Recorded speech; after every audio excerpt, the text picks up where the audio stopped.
کہ اللہ رب العزت نے انبیاء علیہم السلام کو ان کی قوموں کی طرف بھیجا اور زبان بھی ایک جیسی دی تاکہ بات سمجھانے کے اندر آسانی ہو، جیسی زبان پھر دعوت بھی اسی طرح کی ہو، اسی زبان کے اندر ہو تاکہ سننے والوں کو بات سمجھنے میں آسانی ہو جائے۔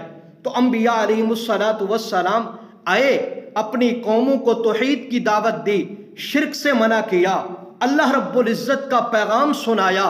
تو قوم کے جو بڑے سردار چودھری وڈیرے تھے انہوں نے سب سے پہلے انبیاء علیہم السلام کی تکذیب کی، انبیاء علیہم السلام کو جھٹلایا اور طرح طرح کے اعتراضات انبیاء علیہم السلام پر کیے، اور انبیاء علیہم السلام نے تسلی کے ساتھ ان کے سوالوں کے جوابات دیے، لیکن اس کے باوجود بھی قوم کے جو سردار تھے وہ ماننے کے لیے تیار نہ ہوئے۔ انبیاء علیہم السلام کی بات کو ماننے والے سب سے پہلے جو لوگ تھے وہ غریب طبقہ تھا۔ اب انبیاء علیہم السلام پر کئی طرح کے اعتراضات کیے گئے کہ آپ اللہ کے نبی ہیں تو ہمارے جیسے آپ انسان ہیں، جیسے ہم کھاتے ہیں آپ بھی کھاتے ہیں، جیسے ہم پیتے ہیں آپ بھی پیتے ہیں، ہم سوتے ہیں آپ بھی سوتے ہیں، اور ہم سفر پر جاتے ہیں آپ بھی سفر پر جاتے ہیں، جس طریقے سے ہمارے کاروبار ہیں اور آپ بھی یہ کام کرتے ہیں، تو پھر آپ کے اور ہمارے اندر فرق کیا رہا؟ اب نبی کا انسان ہونا یہ نبوت کے منافی نہیں، لیکن اعتراض مقصد یہ تھا کہ ہم بات نہ مانے، بس سوالات کرتے رہیں۔ تو انبیاء علیہم السلام پھر بھی ان کے ایک ایک سوال کا جواب دیتے رہے۔ کبھی یہ کہتے تھے اچھا تم نے ہمارے آباء و اجداد کے مذہب اور جس ملت پر ہمارے آباء و اجداد اور ہم چل رہے ہیں اس پر آپ چلنے کے لیے تیار نہیں، اور نیا مذہب ہمیں آپ دے رہے ہیں۔ اور کبھی یہ کہتے تھے اچھا آپ واقعی اللہ کے نبی ہیں تو پھر اللہ نے آپ کو نبی بنانا تھا، ہماری قوم کے اندر جو مال کے اعتبار سے سب سے زیادہ تھا تو اسے اللہ نبی بنا کر بھیجتے، آپ تو مالی اعتبار سے کمزور ہیں، ہم آپ کو کیسے نبی مانیں؟ اور کبھی یہ کہتے تھے اچھا فلاں معجزہ آ جائے، فلاں دلیل، فلاں آیت، فلاں نشانی آ جائے تو آپ کو نبی ماننے کے لیے تیار ہیں۔ تو ہر نبی سے انہوں نے نبی کی مخالفت کی، نبی پر اعتراضات کیے، نبی کو تکلیفیں دی گئیں، اور قرآن مجید فرقان حمید کی آیت جو میں نے آپ حضرات کے سامنے پڑھی، یہ تمام انبیاء علیہم السلام کی قوموں نے انبیاء علیہم السلام کو یہ بات کی۔ وہ کیا؟ وَقَالَ الَّذِينَ كَفَرُوا لِرُسُلِهِمْ لَنُخْرِجَنَّكُمْ مِنْ أَرْضِنَا أَوْ لَتَعُودُنَّ فِي مِلَّتِنَا۔ دیکھو ہم جس مذہب پر چل رہے ہیں اس پر ہمیں چلنے دو۔ اور کافروں نے کیا کہا کہ اے رسولوں، اپنے نبیوں اور رسولوں کو کہتے ہیں کیا کہ تم اپنی اس دعوت سے باز آ جاؤ، اگر تم باز نہیں آؤ گے تو کیا ہوگا؟ لَنُخْرِجَنَّكُمْ مِنْ أَرْضِنَا أَوْ لَتَعُودُنَّ فِي مِلَّتِنَا، ہم اپنی بستی سے تمہیں نکال دیں گے، اپنی سرزمین سے تمہیں یہاں سے نکال دیں گے۔ اور ہاں ایک صورت ہے بچنے کی کہ تم اس سرزمین پر رہو گے، وہ یہ ہے کہ ہماری ملت، ہمارے مذہب کو قبول کر لو۔ جب تم قبول کرو گے ہماری ملت، مذہب کو، تو تمہاری اور ہماری کوئی لڑائی ہی نہیں ہے، نہیں تو ہم تمہیں نکال دیں گے۔ ہر نبی کے ساتھ ایسا ہوا۔ آپ صلی اللہ علیہ وسلم کو دیکھیے، حضور علیہ السلام جب نبوت کا اعلان کرتے ہیں مکہ کی دھرتی پر تو 13 سال تک آپ علیہ السلام ایک ایک کے پاس جا کر اللہ کا پیغام سناتے رہے اور منت سماجت کرتے رہے، لیکن قوم کے جو سردار تھے، وڈیرے تھے، وہ بات ماننے کے لیے تیار نہ ہوئے۔ حتیٰ کہ صحابہ کرام رضی اللہ عنہم اجمعین کو اتنا تکلیف ہوئی کہ مکہ کی دھرتی سے حضرات صحابہ کرام رضی اللہ عنہم اجمعین ہجرت کر کے حبشہ کی طرف چلے گئے۔ آپ علیہ السلام کو کتنی تکلیفیں دی گئی، حتیٰ کہ بیٹھ کر مشرکین مکہ بڑے بڑے سردار بیٹھے اور مشورہ ہوا کہ حضور علیہ السلام کو راستے سے ہٹایا جائے، اور مختلف مشورے دیے جا رہے ہیں۔ کوئی مشورہ دے رہا ہے کہ انہیں جیل کے اندر بند کر دیا جائے، کوئی مشورہ دے رہا ہے کہ انہیں قتل کر دیا جائے، اور کسی نے مشورہ دیا کہ نہیں، ان کو مکہ سے جلا وطن کر دیا جائے۔ اپنا وطن چھوڑنا، اپنا مکان چھوڑنا، اپنی زمینیں چھوڑنا، اپنے کاروبار کو چھوڑ کر کسی دوسری جگہ جانا، یہ انتہائی مشکل کام ہے۔ محمد عربی صلی اللہ علیہ وسلم کے سامنے یہ بات رکھ دو کہ ہمارے مذہب کو قبول کرنے کے لیے ہو تیار ہو ٹھیک، ورنہ ہم آپ کو مکہ سے جلا وطن کرنے کے لیے تیار ہیں۔ تو پھر کیا ہوگا؟ یہ ہماری ملت پر، ہمارے مذہب پر یہ آ جائیں گے۔ لیکن اللہ کے نبی نے 13 سال مکہ کے اندر رہ کر ساری تکلیفیں برداشت کی، اور جب انہوں نے کہا کہ ہم آپ کو جلا وطن کر رہے ہیں تو آپ صلی اللہ علیہ وسلم اس کے لیے بھی تیار ہو گئے۔ اب آپ دیکھیں اپنے وطن کو، اپنی جگہ کو چھوڑ کر دوسری جگہ پہ جانا کتنا مشکل کام ہے۔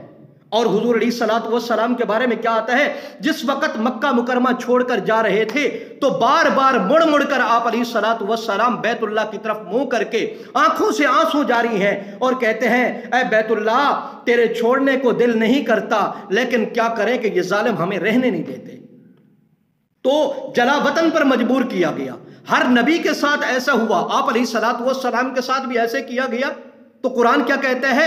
قرآن کہتا ہے وَقَالَ الَّذِينَ كَفَرُوا لِرُسُلِهِمْ لَنُخْرِجَنَّكُمْ مِنْ أَرْضِنَا أَوْ لَتَعُودُنَّ فِي مِلَّتِنَا۔ انہوں نے کیا کہا کہ تم اپنی حرکتوں سے باز آ جاؤ، اپنی اس پیغام، اس دعوت سے باز آ جاؤ، ورنہ کیا ہوگا؟ ہم تمہیں جلا وطن کر دیں گے، یا ہمارے مذہب پر تم آ جاؤ واپس۔ اب انہوں نے یہ باتیں کی، آپ علیہ الصلوۃ والسلام اور باقی انبیاء علیہ الصلوۃ والسلام نے کیا کیا؟ اس چیز کو برداشت نہیں کیا، وطن کو چھوڑنے پر تیار ہو گئے، جلا وطنی اختیار کر لی۔ آپ علیہ الصلوۃ والسلام نے بھی مکہ چھوڑا، اور پھر اللہ رب العزت نے کیا وعدہ فرمایا؟ انہوں نے کیا کہا کہ ہم تمہیں اپنے وطن سے نکال دیں گے، ہاں تم دعوت چھوڑ دو یا ہمارے مذہب پر واپس آ جاؤ۔ اور اللہ رب العزت نے انبیاء علیہ الصلوۃ والسلام سے کیا وعدہ فرمایا؟ فَأَوْحَا إِلَيْهِمْ رَبُّهُمْ لَنُهْلِكَنَّ الظَّالِمِينَ۔ اللہ رب العزت کیا فرماتے ہیں؟ فرماتے ہیں انبیاء علیہ الصلوۃ والسلام کو اللہ نے وحی کی۔ کیا وحی؟ یہ کی، فرمایا کہ ہرگز نہیں تمہیں جلا وطن ہونا پڑے، جلا وطن ہونے کے لیے تیار ہو جاؤ، ہم ظالموں کو ہلاک کریں گے، ظالم تباہ و برباد ہو جائیں گے، تمہیں عزتیں دیں گے۔ پھر ایسا ہوا کہ نہیں؟ 13 سال حضور علیہ الصلوۃ والسلام مکہ میں رہے، 13 سال کے بعد پھر مدینہ کی طرف ہجرت کرتے ہیں۔ تو گرامی قدر سامعین، پھر کیا ہوا؟ 2 سال کے بعد جنگ بدر ہوئی، تو جنگ بدر کے اندر اللہ رب العزت نے بڑے بڑے سرغنے جو کفار مشرکین کے تھے ان کو ہلاک کیا کہ نہیں کیا؟ بڑے بڑے کافر مارے گئے۔ اور پھر اللہ رب العزت یہ نہیں فرما رہے کہ تم نے اپنے وطن کو چھوڑا اور میں ان کو ہلاک کر دوں گا، یہ سارے ہلاک ہو جائیں گے اور تم واپس نہیں آؤ گے۔ نہیں، واپسی کا وعدہ بھی کیا کہ جس جگہ کو تم چھوڑ کر جا رہے ہو اس جگہ پہ تم نے پھر واپس آنا ہے۔ وَلَنُسْكِنَنَّكُمُ الْأَرْضَ مِن بَعْدِهِمْ، تم واپس آ جاؤ گے، یہ جگہ تمہیں ملے گی، اس پر تمہارا ٹھکانہ ہوگا، ان کا نام و نشان مٹ جائے گا۔ 6 سال کے بعد پھر کیا ہوا؟ آپ علیہ الصلوۃ والسلام فتح مکہ کے لیے تشریف لائے، بغیر لڑائی کے، بغیر قتل و قتال کے اللہ نے فتح یابی عطا فرما دی، کفار مشرکین کا نام مٹ گیا، اور آپ علیہ الصلوۃ والسلام اور ایمان والے آ کر ٹھہرے۔ اور پھر اللہ رب العزت جہاں یہ وعدہ فرما رہے ہیں وَلَنُسْكِنَنَّكُمُ الْأَرْضَ مِن بَعْدِهِمْ، کہ تمہیں یہی جگہ دوبارہ واپس دے دی جائے گی، تو فرمایا یہ کن لوگوں کو دی جائے گی؟ ذَلِكَ لِمَنْ خَافَ مَقَامِي وَخَافَ وَعِيدِ، فرمایا کہ جو لوگ اللہ رب العزت کے حضور کھڑا ہونے سے ڈرتے ہیں وہ جگہ ان کو ملے گی۔ حضرات صحابہ کرام رضی اللہ عنہم اجمعین کے اندر اللہ کا خوف تھا، اللہ کا ڈر تھا، اللہ کے حضور کھڑے ہونے سے ڈرتے تھے، دکھلاوے کے لیے نہیں لڑتے تھے ہمیں مجاہد کہا جائے اور قتل ہوں تو ہمیں شہید کہا جائے، نہیں، عاجزی انکساری تھی، مقصد یہ تھا اللہ کا دین بلند ہو جائے، پوری دنیا کے اندر اسلام پھیل جائے، اللہ کی رضا مقصود تھی۔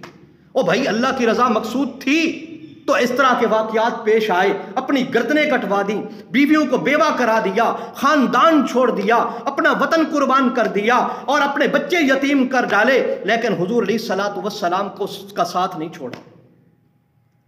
حضرت سیدنا عمر ابن خطاب رضی اللہ تعالیٰ عنہ کے دور خلافت کا واقعہ ہے، جس وقت حضرت فاروق اعظم رضی اللہ تعالیٰ عنہ ایران کو فتح کرنے کے لیے نکلتے ہیں تو گرامی قدر سامعین ایران کا جو گورنر تھا حضرت سعد رضی اللہ تعالیٰ عنہ ہیں، تو اس وقت جب مال غنیمت ملا تو اس وقت مال غنیمت کی کیفیت دیکھیے۔ حضرت سعد رضی اللہ تعالیٰ عنہ میدان کے اندر بیٹھے ہیں، صحابہ کرام رضی اللہ عنہم اجمعین غنیمت کا مال لے کر حضرت سعد رضی اللہ تعالیٰ عنہ کے پاس پہنچتے ہیں۔ ایک صحابی ایسا بھی ہے کہ جو دریائے دجلہ کے کنارے پر ایک جھوپڑی کے اندر رہتا ہے، فجر کی نماز کے لیے اٹھا، آذان ہوئی تو کیا دیکھتا ہے کہ گدھوں کی آواز ہے کہ وہ خچر گدھے جا رہے ہیں اور ان کے اوپر لوگ بھی سوار ہیں۔ تو وہ صحابی اٹھا، وہ سمجھ گیا کہ اللہ رب العزت نے مسلمانوں کو فتح و کامیابی سے سرفراز فرمایا ہے، لگتا ہے ایرانی اپنا سامان لے کر بھاگ رہے ہیں۔ انہوں نے آواز دی تو وہ اپنے گدھوں کو، اپنے خچروں کو چھوڑ کر بھاگ کھڑے ہوئے۔ اب یہ صحابی گیا اور ان خچروں کو دیکھا تو ان کی تعداد 14 تھی۔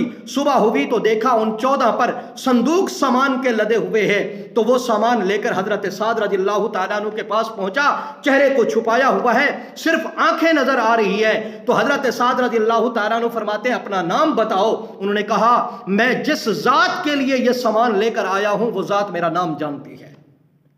نام بتانے کے لیے تیار نہیں۔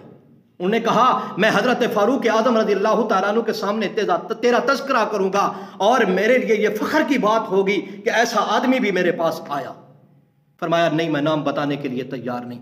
اچھا کہا اچھا نام نہ بتاؤ، میرے سامنے میرے ساتھ بیٹھ کر ان صندوقوں کو کھلوا لو۔ بیٹھ گئے، لوہار کو بلایا گیا اور جس وقت وہ تالے کھولنے لگا تو تالے بھی سونے کے، تالے کے اندر جو تاریں تھی وہ بھی سونے کی، اور جس وقت صندوق کھولے گئے تو سونے جواہرات ہی جواہرات تھے۔ اب یہ سامان کو دیکھا حضرت سعد رضی اللہ تعالیٰ عنہ بہت خوش ہوئے۔ اب یہ صحابی اٹھ کر جانے لگا، یہ بار بار حضرت سعد رضی اللہ تعالیٰ عنہ کہہ رہے ہیں اپنا نام بتاؤ، یہ نام بتانے کے لیے تیار نہیں۔ اب یہ چلے ہیں اپنی سواری پر، پیچھے سے حضرت سعد رضی اللہ تعالیٰ عنہ نے ایک صحابی کو بھیج دیا، کہا جس جگہ پر اس کا پڑاؤ ہو اس کے پڑوسیوں کے پاس جا کر ان سے پوچھنا کہ اس کا نام کیا ہے۔ اب یہ صحابی چلا ہے، دریائے دجلہ کے کنارے کے قریب جھوپڑی میں اندر داخل ہوا، سواری کو باہر کھڑا کیا تو جو جانے والا صحابی تھا وہ دوسرے کی جھوپڑی میں گیا اور پوچھا کہ اس کا نام کیا ہے۔ تو انہوں نے جواب دیا اس کا نام ربیہ ہے۔ یہ نام سنا، یہ واپس آنے لگے۔ انہوں نے کہا تم نے اس کا نام سنا ہے لیکن تجھے اس کے حالات کا پتہ نہیں؟ انہوں نے پوچھا کیا حالات ہیں؟ کہا اس کی چھوٹی چھوٹی بچیاں ہیں، 7 دن 7 راتیں ہو گئیں، کھانے پینے کے لیے ان کے پاس کچھ بھی نہیں ہے۔ اب جس وقت وہ صحابی آیا اور آ کر حضرت سعد رضی اللہ تعالیٰ عنہ کو بتایا تو حضرت سعد رضی اللہ تعالیٰ عنہ کی آنکھوں سے آنسو آ گئے اور حضرت فاروق اعظم رضی اللہ تعالیٰ عنہ کے پاس مدینہ منورہ کے اندر پیغام بھیجا کہ اے امیر المومنین، آپ صلی اللہ علیہ وسلم کا صحابی، ہمارا مجاہد، ہمارا سپاہی ایسا بھی ہے کہ 14 خچر کیا ہے صندوقوں کے لدے ہوئے ہمارے پاس لے کر آیا ہے اور وہ سارے کے سارے سونے جواہرات کے بھرے ہوئے ہیں، اپنا نام نہیں بتایا، اپنا چہرہ نہیں دکھایا۔ تو حضرت فاروق اعظم رضی اللہ تعالیٰ عنہ نے کیا فرمایا؟ فرمایا جب تک عمر ابن خطاب رضی اللہ تعالیٰ عنہ کے دور خلافت کے اندر ایسے سپاہی، ایسے فوجی، ایسے مجاہد موجود ہیں، دنیا کی کوئی طاقت فاروق اعظم کو شکست نہیں دے سکتی۔ یہ ہے ایمان، دیانت دیکھیے۔ تو قرآن کیا کہتا ہے؟ ذالک لمن خاف مقامی وخاف وعید۔ وہ لوگ واپس آئیں گے اس جگہ پر جس جگہ پر پہلے سے کافر موجود ہے، جو اللہ کے حضور کھڑے ہونے سے ڈرتے ہیں۔ تو حضرات صحابہ کرام رضی اللہ عنہم اجمعین اللہ کے حضور کھڑا ہونے سے ڈرتے تھے، وعیدوں سے ڈرتے تھے۔ تو اللہ رب العزت نے وعدہ پورا کیا، دوبارہ مکہ مکرمہ کے اندر آئے، کفار کا نام و نشان مٹ گیا، جو حضرات صحابہ اور حضور علیہ الصلوۃ والسلام کو ان کے اصل وطن سے نکالنے کے لیے تیار ہو گئے تھے۔ وہ گئے پھر واپس آئے، اللہ نے وعدہ پورا کیا، لیکن جو نکالنے والے تھے ان کا نام و نشان مٹ گیا۔ تو حضرات صحابہ کرام میں نے کہا مخلص تھے، دین کے ساتھ مخلص تھے، اللہ رب العزت نے ترقیاں دی۔